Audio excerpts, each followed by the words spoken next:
abi botala ndenge na botama botala ndenge na kufeli botala ndenge na nazali ayaki molimo abimi nzoto na biso faisons l'homme à notre image abimi nzoto na biso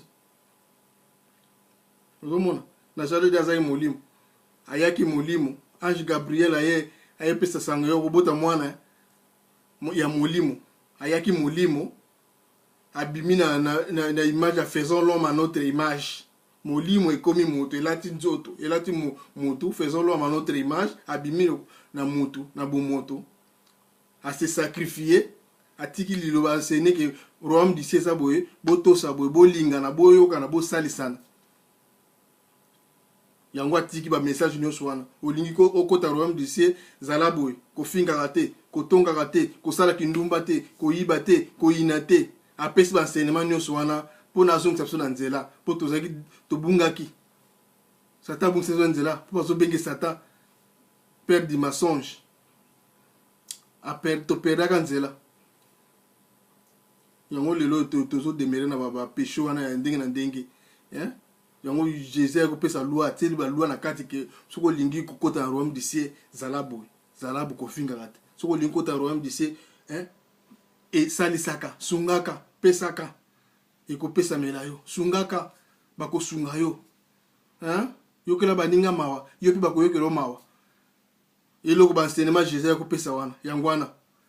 batie balua na kati wana yango ezokoma su na Ezekiel 36:27 Ezekiel 36:27 ezoloba biso makambo mosusu je mettrai mon esprit en vous et je ferai que vous suivez mes ordonnances et que vous observez et pratiquez mes lois. Ézéchiel 36:27. Je mettrai mon esprit en vous et je ferai que vous suivez mes ordonnances et que vous observez et pratiquez mes lois. Balua ngo lelo ya nzambe to salam to sang babilinga muninga no ndingo omilinga to salam muninga zangi pesa to salam bamsu lelo so muninga zangi nde azo musepela kuna azala bunga kumona ko shishila ako souffrir ako vivre ba to sang te balua to sang te muninga alinge muninga souffrir yanda kuna sepela iba mona yende gangi ako souffrir kuna aomona makambo na ye tika zala bongo tala ba langage ya ba kayen tika zala bongo ao souffrir ao shishila ba langage ya ba kayen nzamba zo déclarer je mettrai mon esprit à vous et je ferai que vous suivez mes ordonnances et que vous observez et pratiquez mes lois nzamba tiki ba loi siko shizangwa tiki ba loi olingi kokota royaume du ciel kofingaka te koyinaka te kolula te pasi ya moninga ezali pasi na yo tosunganaka tosalisanaka kolula eloko ya moninga te koyiba eloko ya moninga te balwa yango wana soki ozotosa yango okota royaume du ciel okota royaume du ciel soki balwa wana ozotosa yango okota royaume du ciel yango bandeko na ngai nazosenga bino please totosa balwa ya nzambe balwa ya nzambe yango wana balua nzambe yango wana abi atia molimo ne kati na bino botosa ye bolandaka makambo na ye balua na ye lua na ye ezali ke koyina te kofinga te kolula te kosala kindumba te pokota royaume du ciel mais lelo oyo bamisusu s'en fout bazobanga na bango te ke ndenge bazoba mino ke jésus atikaki lola na yaki pamba te bandeko na ngai 120 ans bapesi yo yango alelo 120 ans babi la vie éternelle okofanda seko na seko kolia kuti ba 120 wana ekofanda seko na seko babi okojije kuna ba ange boya kojije kuna ba pécheresse bata masumu baza na ser boya kojije bango boya kojije ba pécheresse baza na ser boya kojije bango talo ki mukonzi na bapesi bino 120 ans bapesi yo ozokoka te ozolingo kefanda la vie éternelle ya na enfer na kati ya moto zika na ndenge olingi tumbama na ndenge olingi bandeko eza pasi bozo ko te masolo ke Michael Jackson aza na enfer azo de la kuna hein bozo ko masolo ba témoignage bozo mona lokwa liseki nzamba zo bela batu nzamba okita te ko atelemi likolo kuna abadu ganga bana na ngai bozo to sanga te hein alobaka na ba Abraham alobaka na banani na ndenge naye hein wana système ba tama Abraham ne zaka Dieu le père yemoko nzamba ando lobaka ndenge na bon mais siko toza na temps ya Jésus Christ ya Saint-Esprit azoko circuler na mutu nyonso hein nzamba zo lobela na kati ya mutu nyonso Saint-Esprit zo circuler na mutu nyonso bolinga ka te ko nzamba zo sala mutu nyonso toza na temps ya Saint-Esprit toza na temps ya Abraham te ba Saint-Testament te toza na temps ya Saint-Esprit siko Saint-Esprit azokota kata mutema moko na moko azokota na esprit ya moko na moko soko agoteya so likambo yo sala bien te Saint-Esprit a convaincre mutu moko te ndeko likambo sala bien te a reprocher yo mais lelo tozolinga soki tolingi so nzamba ngo ndenge bandolo bana ba Abraham abandosuluba to bandolo bana na Jésus ndenge alobaka na likolo ngomba devant Simon Pierre nana hein tolingi na tawo te commence na tawo na to mona nzambe mapate yindi kuna nzamba lobi ba na botika masumu to bito so to into ka voix na likolo o bana na nga boyo kela nga botika masumu hein yako tika la osala mate to na tanga Saint-Esprit sikile abike ne savez-vous pas que votre corps est le temple du Saint-Esprit azolo bango bien. Ne savez-vous pas que votre corps est le temple du Saint-Esprit, que l'Esprit de Dieu habite à vous?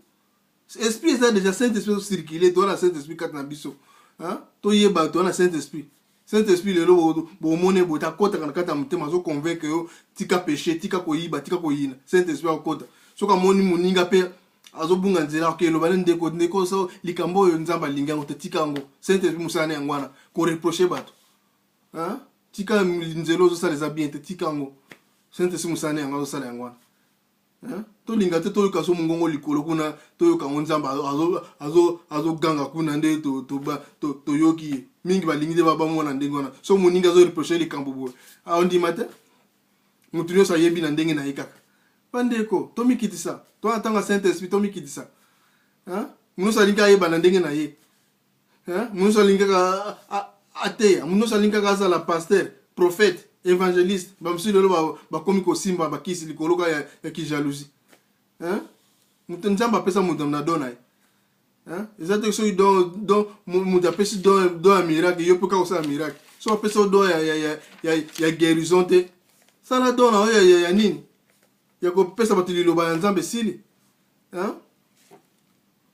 nzambe alobi on na 1 Corinthiens 12 6 à 11 so ke kuna kutanga onyoso hein apesa mutu na dona ye ko ka zuwa te so moni mutu na don wana te o moni mo na don wana te ya guérison ko ka muninga zuwa te ko budeka te ko yeah ato sala ba miracle ya mensonge miracle ya diabolique ya ba démon nous ça ba démon te nous ça ba ndokite Bible zo bango Bible peso pesa biso ngo molima discernement aux la carte na bino wondo discerner bondo vous verrez le juste et le méchant entre celui qui sert Dieu et celui qui ne le sert pas. Bible zo bana biso ngo vous verrez le juste et le méchant entre celui qui sert Dieu et celui qui ne le sert pas. Nous sommes dans la Bible. Même bien miracle va tenir sur que ça mabe il faut que dans la Bible ma commis ça wana loi na biso yango na kata Bible wa pesi yo buya ofungoli Bible tangi ikambo muto osala to lingi nzambe yemoka kitaba no sa miracle toni Paul yemo Jésus atikala ba bike bo sa miracle plus que ngai to lingi na ngo akita so miracle yemoka zonga suswa yemoka yaki uta besoin di maite miracle osala besoin di maite o mwana na Bezebul hein ma miracle osala ya Bezebul o mwana na charpentier to tondimaki ntandimaki ete Jésus ye asali sala ba miracle ya bandimi ete hein nana ndimaki nana osu to ndima ke butubo ye muka tikeli malilo ba bibo bo sa miracle plus que ngai mais to lingi siko nana ngwa sa miracle o moko abima asali miracle ne miracle diabolique ba miracle ba yabanani ba science occulte ba miracle abo asimba kisi bandeko tozala mulima discernement ça molimo discernement. Boke na 1 Corinthiens 12, botanga 1 Corinthiens 12, 6 à 11, et oui, ça me semble makambo miracle. La paix ça va don pas batou. Nous donne don aye. Nous sommes tous au corps de Christ. To kokanité. Nous donne ça na don aye. Tous au biso sur le corps de Christ. Nous donne la grâce na nza watinda. Nous donne la mission aye. Liboko za na makam na rôle nango. Makolo pesa na rôle nango, misu za na rôle nango, monoko za na rôle nango, biso tous au corps de Christ. Nous donne ça la selon mission na nzamba tsaka na nzoto na tous au corps de Christ. Le boko za na mission nango ezo sala kata nzoto. Le kolo za na mission nango sala kata nzoto. Misu za na mission nango sala kata nzoto. Monoko za na mission nango sala kata nzoto. Tous au biso slow former corps de Christ. Donc toko kokanate. Toko kokanate. Totika la ki jalousie, totika kosima bakisi, toza bana nzambe, toza banzambe, totika ki jalousie, totika kosima bakisi. Ezoko memeso le toma mokote, toza ko bunga nzela. 90% lelo eza na boka satana, na mokilo. Yango azolo ba violent de ba okota, ba violent. Pour 90% eza na boka satana. Yango azolo ba violent de ba okota pour faut ça là tout aucun motema pour tout dans le monde ya ténèbres tout dans ténèbres to bunga nzela il faut za la violent pour côté dans le royaume d'ici aiba violent de ba côté kuna faut violer péché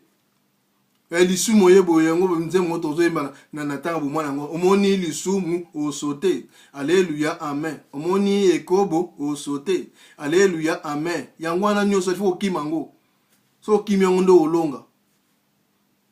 faut yebo kima masumu so ki masumu ndo kolonga ba violent de ba okota kuna royaume d'ici ba violent de ba okota royaume d'ici ça li segité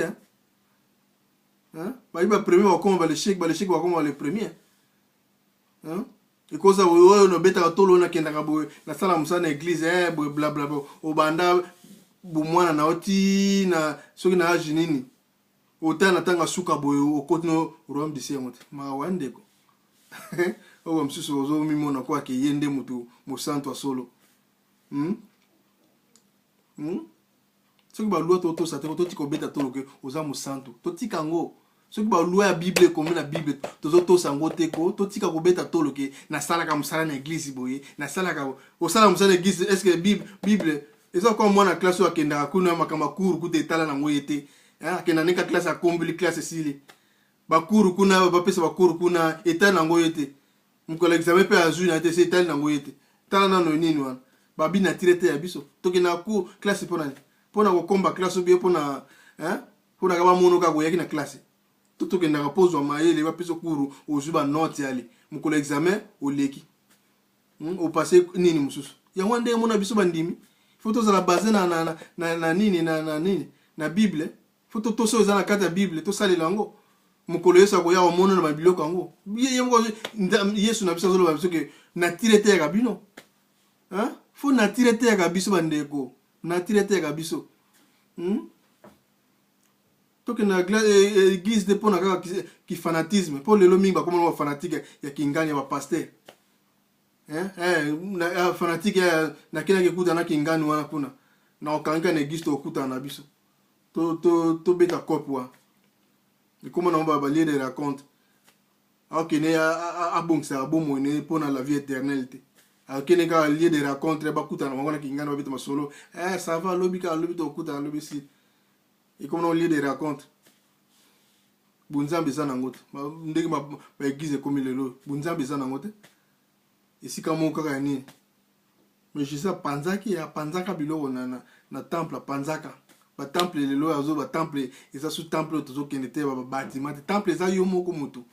azo ba ne savez pas que votre corps est le temple du Saint-Esprit, que l'Esprit de Dieu habite à vous. Temple eza sous wanate temple wana eza ba doze osa makamna ndenge na ndenge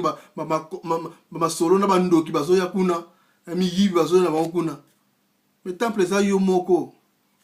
molimo santa za la carte na yo pour abi ndoto meza temple ya molimo santo za kati na yo abando convaincre yo tika masumu omoni masumu o sauter alléluia amen omoni kindumba o sauter alléluia amen c'est ça c'est ça yango akotambola kobanga nzambe yango